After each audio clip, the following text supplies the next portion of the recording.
Welcome to the Get Empowered podcast. Your host, Erica, here. This week, we're going to be talking all about the pandemic skip. So, if you've not heard about this is something that The Cut released. It is an article, and they talked all about how time was warped from before and after COVID. And I do think a lot of people have talked about this. I know I have shared my feelings about timeline, if I'm at where I thought I would be, and how the pandemic really did affect that. So I thought it was an interesting article. I thought, why not chat about it a little bit today? So let's dive in.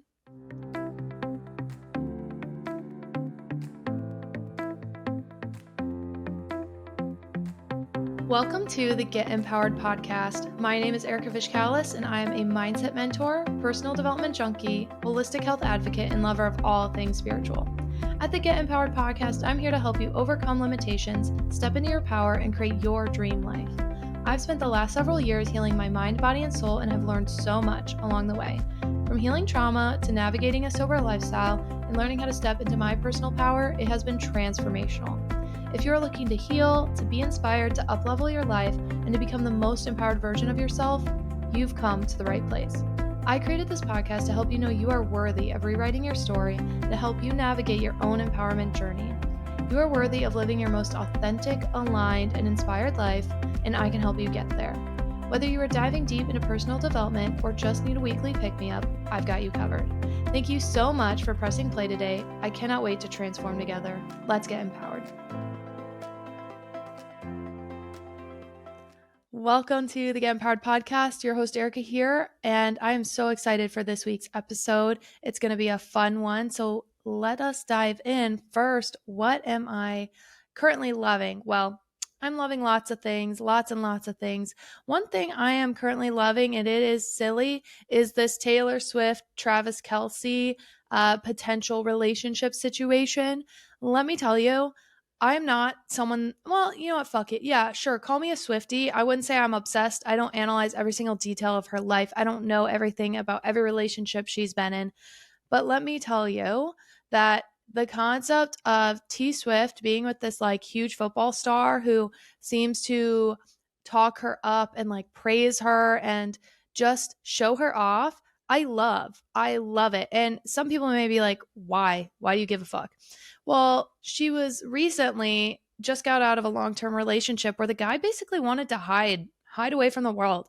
And it just seems like their personalities may be a better match. And I'm just here for it. You know, he seems very charismatic and fun loving, and he's in a completely different industry than her, which I think is really important, but also very successful, which again, I think is very important because T Swift level of success is very hard to comprehend. And he is an expert in his own field. He's one of the greats in his own field, and she's one of the greats in her field. So I think it's really cool. I've just been loving it. I know it sounds so fucking dumb, but honestly, it's just so freaking cute. So that's what I'm loving. I just have been like seeing way too many videos about it, way too many TikToks, way too many discussions. Apparently, guys, their astrology lines up so fucking well for this. And I love that because the astrology does not lie. The astrology does not lie. If you do not know that I think that way, well, there you go. That's how I think. The astrology apparently matches up super well. So I love when a fabulous Sagittarius woman finds a man that appreciates her. And I love that for her. So we'll see what happens. I mean, a lot of people are like, this is endgame. This is it. I don't want to make any assumptions because this could be PR. This could be PR 100 fucking percent. Who knows? But I'm here for it regardless. So that's what I'm loving. And what am I grateful for? I'm grateful for a lot of different things. I don't know, I'll put this in the gratitude category. I'm grateful for my puppies, and we actually have a new addition to the family. We got a third dog, kind of. So I say kind of because it's not officially official yet at this point. What happened was I've been having puppy fever, as many of you know. And I just saw this one dog, and she was so damn cute. And I don't know, she was like the type of dog that Kyle and I have talked about getting. This may sound really morbid, but I'd rather get a dog now while both of our current dogs are still here, especially because they have the energy to deal with a younger dog right now. And so I was like, why not do it now versus like later, maybe after one has passed? That just kind of made me sad to think that one would be alone. So I don't know. I saw this dog. I loved her. And I was like, Kyle, we should just go look at her. And he was so against it. He was like, no, we don't need a third dog. But he was also like, well, you do the majority of the dog care. So if you really, really want one, like it's mostly going to be on you anyways. So I'll go look. And if I like her, then maybe. So, and he was so resistant, guys. Like in the car, he's like, why are we doing this? We have two dogs. We don't need a third one, blah, blah, blah. And she is a beautiful, some sort of shepherd mix. She's a rescue, so no one really knows. Poor thing was like dumped on a golf course nearby, in a town nearby, actually right near my old apartments in Scottsdale. It's like tragic, but anyhow, she's beautiful. So we met her this past weekend, and we both fell in love with her. We get in the car, and Kyle's like, just so you know, that is going to be my dog. If we get her, that will be my dog. And I'm like, okay. And she's just so fucking cute. And so Sunday, she met our other two dogs, and the foster was like, okay, or the rescue was like, okay, we'll have her stay with you for the next like 2 to 3 weeks. And if it all goes well, then you can officially adopt her. So she's been with us for 2 to 3 weeks, and I'm obsessed. I think really it's one of those things where they just give a grace period of make sure everyone is kind of on the same page, make sure the dogs get along, because, you can meet a dog and like love it, but then see their real personality and realize it's not a good fit, especially when you have other dogs in the home. So I actually kind of love that they have this little trial period. So it's been a couple days. I think we're on day 3, the third full day, if you don't count the half day of the day we got her. And let me tell you, it's just been so cute. And so that's why I'm grateful for it, because it's just like filling up my heart. But Boomer, who's our older dog, he's 10. He's kind of like, doesn't really give that many shits. He's not anti her, but he's not like absolutely all over her or anything. He's like, oh, she's around. I guess she's here now. Whatever. Cool. They like have hung out a little bit, but he's not super he doesn't really give a fuck. Now, Hunter, on the other hand, he is 7, and Hunter is also a Husky Shepherd mix, and the rescue thinks she might be a Husky Shepherd mix and maybe something else in there. She has really long legs and really big paws. So, and at the vet today, she was 50 pounds. So she might be a pretty big girl. We'll see. And obviously, we don't know 100% her age, but they'd say she's probably under a year, or right at a year. And anywho, it was just so cute because Hunter has been loving her. He like wants to be around her. He likes to play with her. They have similar like energy levels. Obviously, him being a little bit older, he has toned it down a lot. But she reminds me a lot of how he was when I got him when he was 2-ish, and it's just very cute. It's very cute to see them together, and it's just making my heart so happy because I was actually talking about this in ACA, and it might sound a little crazy, but I think of when it comes to like a personal development standpoint that it can be really like we can be really hard on ourselves sometimes, like this concept of healing and healing journey and like trying to improve ourselves. It can be hard, and it's really easy to get down on yourself. But then when you think of like rescuing an animal and you are so understanding of their past and their history and their trauma, and it's like why do we not give ourselves that much grace? Like this poor little thing, I understand why she has these different fears, these different insecurities, why she may be a little bit needy, why she needs love. And why like the gentleness that you approach her with, right? Like it makes sense. So I'm like, why can't I approach myself with that gentleness? Like, what the fuck? That doesn't make sense, right? So it's just been really fun, really interesting. I'm loving it. Of course, there is an adjustment. But I've never owned a girl dog before. My family did get a girl puppy at the beginning of the pandemic. Um, Honestly, just timing wise, it was weird. It just kind of worked out that way. They weren't planning on doing it for the pandemic.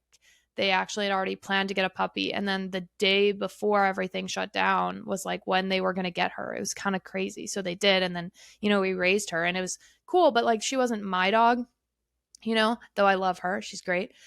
So this has been really fun. And like, obviously it's the first dog Kyle and I have gotten together, and she just like adores Kyle too. And she's my little shadow and hangs out with me while I work. And so it's just been very fun. I'm loving it right now. It's really just trying to not create separation anxiety because she is so attached to me at the moment. And my dogs really are very independent. Hunter and Boom are very independent. So I'm not going to lie. A little part of me is like loving the attention because who wouldn't love an adorable puppy that's like obsessed with you? Like, come on. So yeah, that's what I'm grateful for. So currently loving T Swift and Travis Kelsey, who is on the Kansas Chiefs, and very grateful for my dogs, grateful for the opportunity. Also, if you have the ability to foster, let me tell you, it would be heartbreaking to like give her to another family, but I am so thankful to have her now. And of course, we're not like in the situation where they're expecting us to be fosters, like they are expecting us to adopt her. That is the plan. But this is showing me the value of fostering and how important it is. So if you're able to foster, maybe you love dogs, but you don't want the commitment of a dog like long term, but you're willing to open your home for a period of time. I think that's very cool. And I love that. So anywho, I am working with a smaller rescue in the Phoenix area and I love that. It's veteran owned, so here for it. And yeah, I'm just really grateful. So let's talk about this pandemic skip. So you guys know that I've talked about this concept of like the timeline and am I on the timeline that I should be on? um, Really, am I where I want to be in life? So I'm going to pull up the article really quick so I can just give a little run through on what it said. So this is from The Cut, and I can link the article in the show notes. So it states that COVID warped our perception of time is well established. Studies show that stressful experiences tend to make it feel unclear how much time is passing, especially when one is confined to one's home for months on end. It felt fast, it felt slow, it's now hard to remember at all. With some time and space from that urgent panicked period, did that happen yesterday or the day before? How long has it been since I've seen another person? Some new questions have started to come up, like if we slept through 3 years of normal life development, how old are we really? This pandemic skip, this strange sensation that our bodies might be a step out of sync with our minds, happened to people of all ages. So we've heard of those freshmen in high school who never had attended middle school, went back to their classrooms, punching each other like 12-year-olds, or people who went from 57 to 60. So I just want to talk about this concept because, I think it's really interesting, this concept of the pandemic skip and how it's affecting people.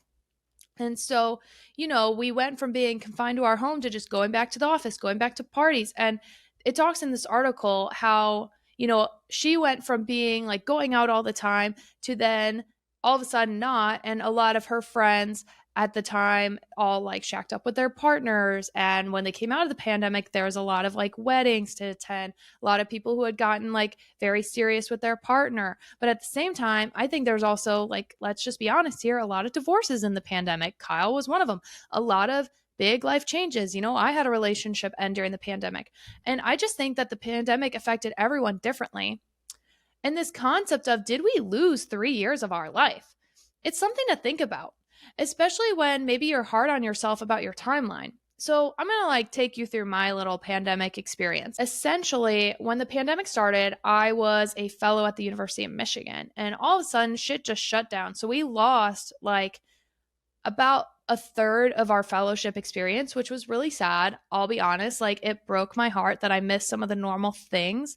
And like I would have gotten a ring, most likely from Michigan, like because of the team I worked with. They would have won their conference, like 99.9% sure, because they were by far the best one. And they always won their conference, and like that would have been a very cool experience to have won an athletic ring from the University of Michigan. So of course, disappointed in that, disappointed that I didn't really get like a real goodbye with people, disappointed that all of a sudden it was like, okay, bye friends, see you fucking later. But it also really like made you think about what is important to you. And I know for me, I had moved away from home when I was young. Well, I shouldn't say young, but I left for college and I went as far away as possible with in-state tuition, right? So I left when my youngest brother was like 8, when he was 8, right? So living at home when he was still in high school that year, before COVID hit, I was still like, I was working a lot in Ann Arbor, which was a commute for me. I was traveling a lot for work.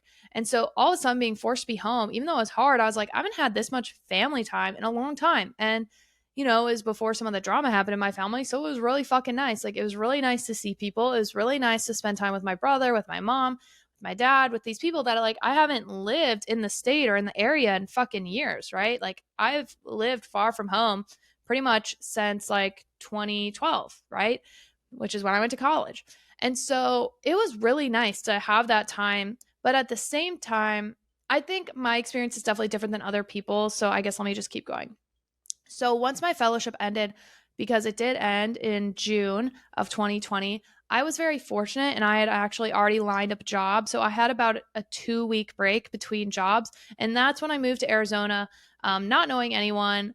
And I was supposed to come out here with my ex. And then 2 days before the move, he was like, JK, not coming. And I'm like, nice. And so that was very stressful, right? You know, I probably wouldn't have chosen this location. If I had been single at the time, I'll be honest, I probably would have stayed in the Midwest. And it was very scary because they were still working from home when I started at my new job. And it was a lot. It was a lot to move to a place by myself, knowing no one, having no friends, hadn't been there before. And then, you know, I had a lot of shit happen at the beginning of my time in Arizona, right? So, literally within 2 months of moving there, I had an athlete that died of suicide, one of my athletes from Michigan, and that was just really heartbreaking. It was my biggest fear as an AT, and unfortunately, in my short career as like an official AT at the collegiate level, it happened, and it was just heartbreaking. And it was someone that I wouldn't say we were like besties by any means, but I did get to know them relatively well. I had like some pretty intense experiences with them during my time. So it was heartbreaking. It was really heartbreaking. And then literally like the day after that or the day before that, I forget like the day it happened, but I think it was like 2 or 3 days later is when someone tried to pull a gun on me, and or someone did pull a gun on me and like tried to rob me. And that was just obviously shattering for me. That was horrible. That was awful. So it's like, and I was like in a very unhealthy and toxic relationship. And I was like, what the fuck is going on? Like, why did I move here? I'm all alone. I'm dealing with all this shit. And I was so fucking low, you know. And then obviously, skip forward a couple months, I broke up with my ex. My grandma died. And it was just like a ton of shit. Like within a 6 month period, a ton of shit happened. So within that first year of COVID, it's like, my dream fellowship kind of ended abruptly. I moved. I had a massive move. I ended a long term relationship that I thought was it because I don't know. I was stupid and not delusional. I was delulu, as the people say nowadays, thinking that that was the one. But I did at the time, right? I was young. And I was, what, 27, I think? What, 26? 26 or 27. I'm 29, turning 30 this year. So, whatever. Yeah, I would have been, what, 26, turning 27, I think. Yeah. Yeah, that sounds right. I don't know. Math. Math is hard. So, anywho, it was like, it was a lot. And then, you know, I was in Arizona. I was getting to know my career. I met Kyle about 6 months after my ex and I broke up. And that started, and that was beautiful. And then a lot of big life changes happened there.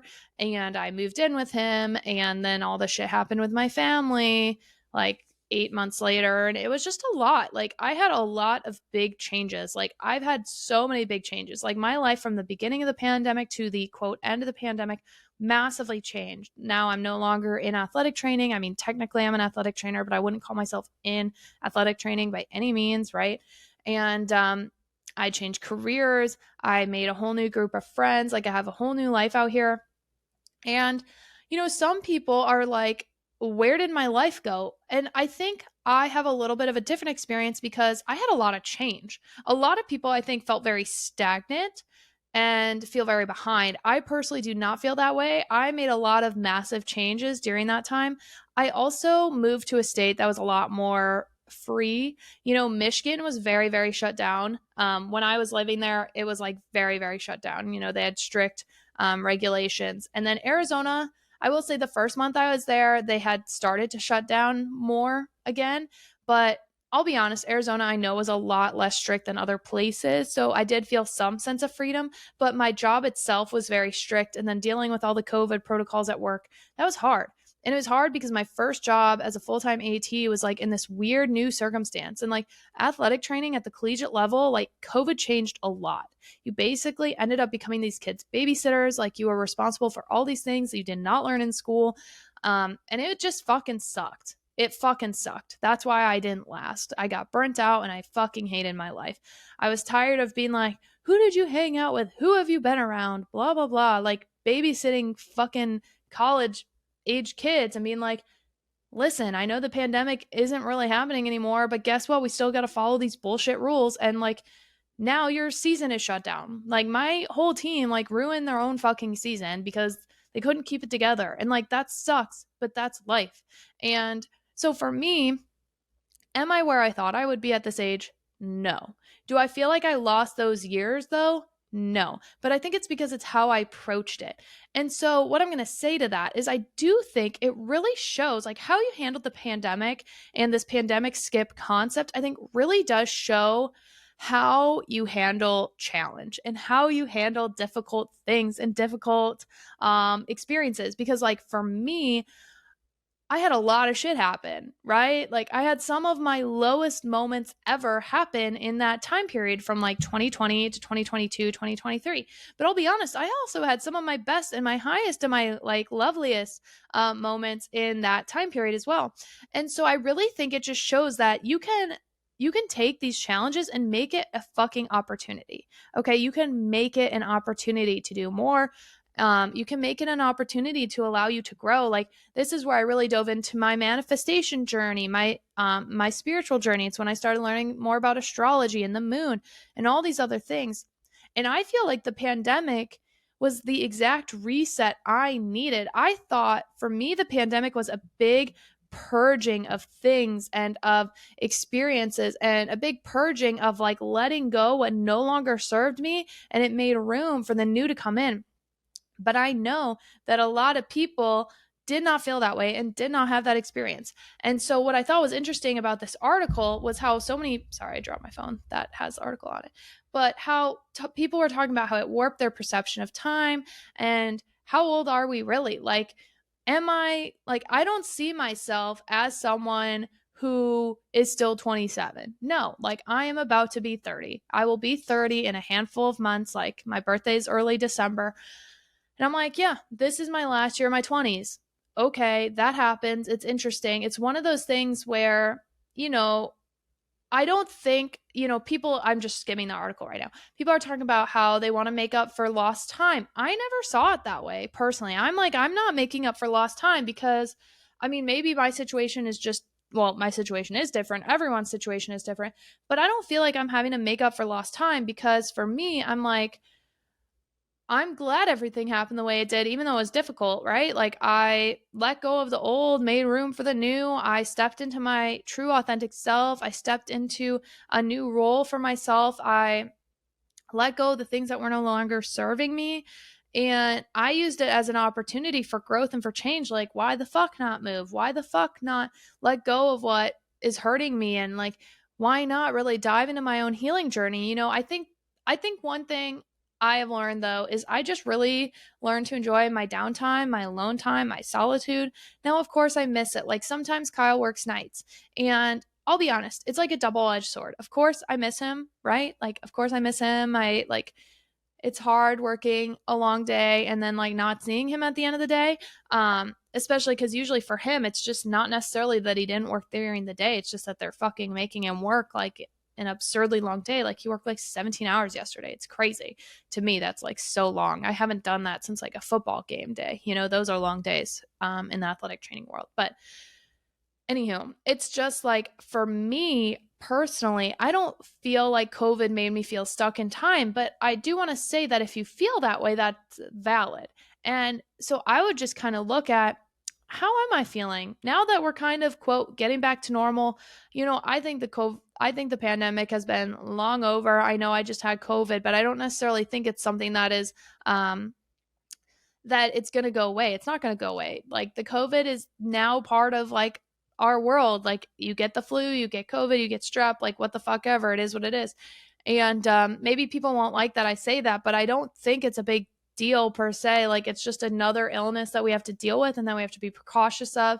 And, a lot of people are saying they're going to do a new pandemic, that there might be another pandemic coming in 2024, with it being an election year and me not trusting our government. I wouldn't be shocked, because the government overreach was just fucking ridiculous. The amount of lying to people was ridiculous. Sorry, not sorry. But if anything, the biggest thing I found was I really did not like my distrust in government officials really just skyrocketed during COVID. I will say that much, because it just didn't make any sense to me. A lot of things did not make sense to me, especially being in the medical field and basically being told, yeah, we know these masks don't work, but we're going to make you fucking wear them. Like, having doctors actually say that to me, I was like, what the actual fuck? This is stupid as shit. So sorry if that pissed you off, but that's like why I have my perspective. I'm like, if you know that this doesn't do shit, why does my whole career have to change for it? Like, holy fuck. That's kind of where I was at. Gonna be honest. It's very frustrating. That's why I'm like, fuck you, COVID. And yes, I did just flip off the camera. Not sorry. But anywho, this concept of the pandemic skip, do you feel like, I'm just asking a question. This is really more of a discussion. I don't have anything too profound to say about it, other than I think it really could show you how you handle adversity and did you take advantage of it? Like, for me, I thought it was really cool how many people like learned how to do new hobbies, learned how to bake bread, and learned how to can, and became more independent and learned all these new things, or actually spent time with their family. Like, I think, okay, I'll say this. I forgot this really. But I think one thing I learned in the pandemic was just that I really enjoy my downtime. I enjoy having a fucking life. I enjoy having weekends. I enjoy living my life. And as someone, I went from traveling all the time. I went from being busy, busy, busy, busy, busy to just nothing. And I realized I kind of like the nothing. And that might sound weird, but I'm like, I like my downtime. And so that's kind of what I was saying about when Kyle works nights. It's a double edged sword because I really miss him, but also, like, those are some of the only times I really have to myself. And that doesn't mean that we don't give each other our time. We do. Like, we go do things without each other. We have our own hobbies, but like a lot of times it's like we're both home just doing our own thing, which isn't bad, right? But sometimes I'm like, oh, dang. Like, one day, Hunter and I just went from vibing in my apartment, and all of a sudden, now we live with Kyle and we're doing that. And that's great and wonderful. And I absolutely love it. I would not change a fucking thing. But it's different, and it's like, it's interesting, and it kind of makes me think about like when people have kids and they're like, oh, I miss my pre-kid life, and I'm like, I don't get it because I don't have kids, but it's like whenever you have these big life changes, there's a little bit of grieving for the old life phase. So I think that's part of it. I think a lot of people are like, oh, I miss these vital years.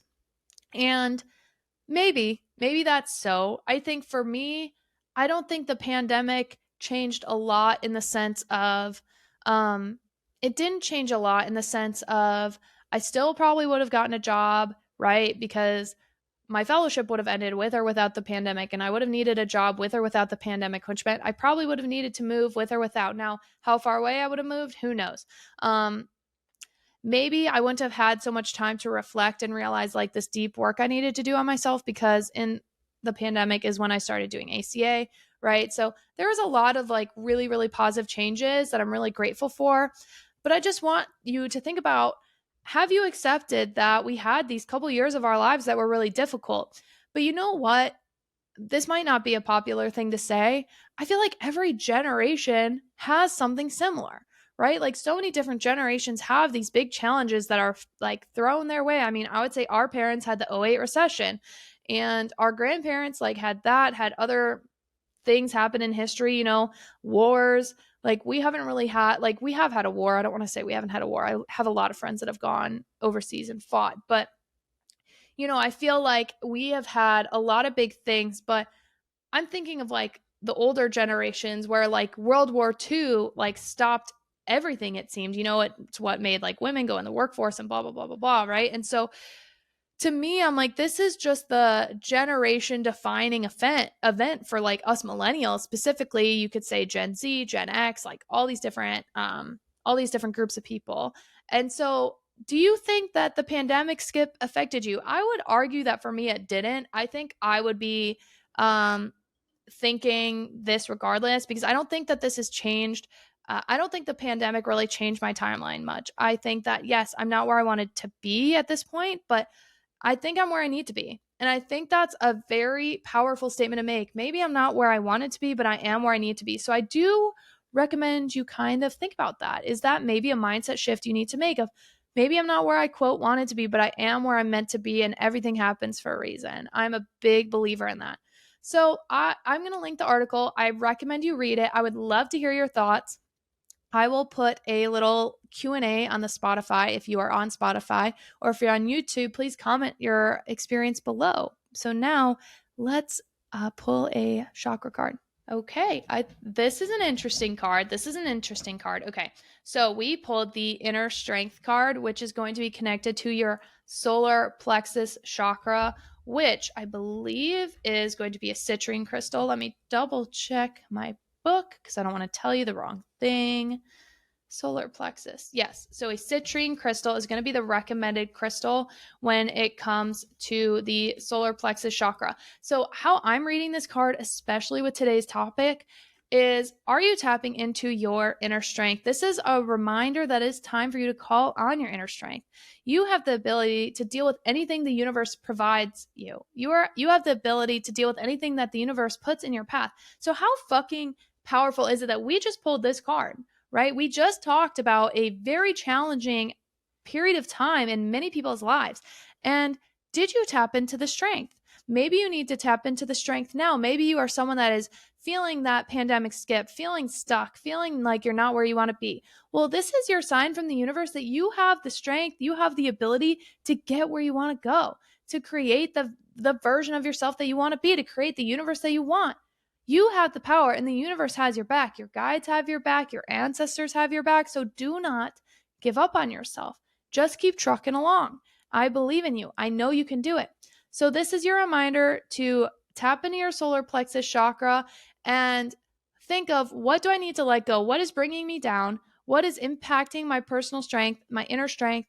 And remember that you are a lot stronger than you think. And if you lean into your resources, the universe, your friends, potentially family, like your loved ones, but then also the spiritual world, the divine world, they all have your back, and they're all going to help you have the strength to get through what you need to. And remember that these challenges that we face in life, they usually can provide a lesson. I know a lot of people hate, oh, everything happens for a reason. But I know for me, all the negative shit that happened in my life made me stronger, and it taught me something. Maybe it was a hard fucking lesson, but it still taught me a lesson that I needed. And it has been part of my path and part of my journey. So this is just a reminder to you that no matter what is going on in your life, you can make the most of it, even if it's really hard. And I've been going through my own hard times, right? Like, I've shared about it openly on the podcast in the past 6 months or so, even more than that, really. Like, I've had various challenges come up that have been really heartbreaking. But you know what I've done? I would say right now I'm at a relatively neutral spot. Of course, there's things that bug me. There's things I'm still working through. I'm not perfect. But my inner strength is what has helped me to be on this healing path and be on this healing journey. And I just recommend and I encourage you to remember that you have your own inner strength, and you just need to be open to receiving it. Just know that it's in there. Know that you have this source to tap into when you're feeling low. So with that, we are going to end for this week. I love that we pulled this inner strength card when we were talking about a time that was so difficult for so many. So just remember that the universe has your back, guys. Like, it is going to help you get through whatever challenges are put in front of you. And I believe in you guys. I really want to know what you think about this pandemic skip. I know that this episode was maybe a little different. There wasn't some big lesson or message necessarily, but I think it's a really interesting topic, especially because, some people are claiming that there's going to be another pandemic. Other people are saying, oh, we're finally back to normal. I feel like we've been back to normal for a bit now, but that's just my 2 cents. So, anywho, thank you guys so much for listening. Of course, continue to send in your submissions. I love hearing what you have to say. I love hearing your shares. I'm so grateful for you guys. Keep leaving reviews, keep subscribing, following, share it with your followers, share it with your friends, share it with your family. I love you so, so, so much. And do not forget to stay empowered. All right, guys, I will see you next week. Bye. Thank you so much for tuning in today. I'm so grateful for each and every one of you for taking the time to be a part of our Get Empowered community. Don't forget to check the show notes for the resources I shared in today's episode, and of course, to connect with me on social. You can find all of our offers and community links at empoweredwitherica.com. I always love hearing from you, so don't forget to rate, review, and subscribe, and tag me with your biggest takeaways from today's episode. Let me know what you loved and what you want to hear more about, and share it with someone who you think would love it too. I cannot wait to share more with you. I'll see you next week, and don't forget to stay empowered.